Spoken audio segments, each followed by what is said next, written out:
Greetings, HF Swartz here, also known as Mr. Black. So I want to just continue from the last video I made that spoke about township, our township economy a little, and it's a topic really that needs to be explored.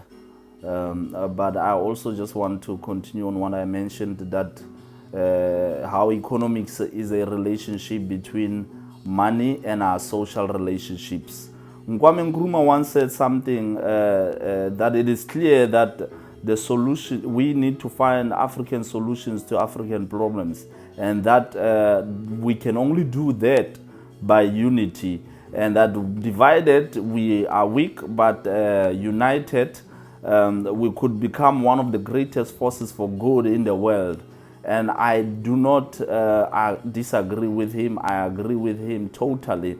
That for as long as we are divided as Africans in Africa and in the diaspora, we will continue to be the subject of the ills that confronts our community, will continue to be the subject of exploitation by other races, will continue to be consumers as we are, because we are not united. We do not see ourselves as a people, as a unit, and leverage on that perspective.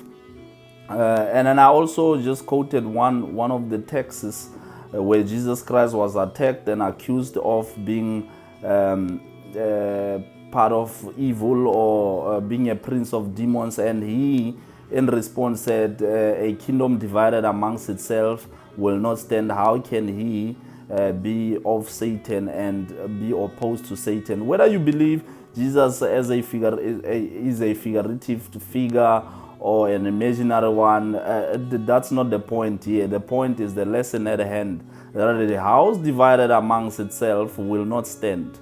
And how many of the richest people in the world are families that sat down, discussed their monies, pulled their resources together, and immerse upon themselves over generations huge amount of monies. And not only in families, but communities, not only communities, but provinces, nations, and they are big economies today, and we call them first world because they pulled themselves together, their resources together, and exploited others that were perhaps not so united, and as a result were vulnerable and had weaknesses that others exploited. And to this very, very day and age, the African community is still exploited, usually because we are not united, we're not working as a unit, and as a result we cannot necessarily even organize our capital or our finances or even our resources, and we keep on hemorrhaging money. So I would really do suggest that we sit down, and sometimes it doesn't need you to go further. We don't need the hundreds of thousands of us to sit down.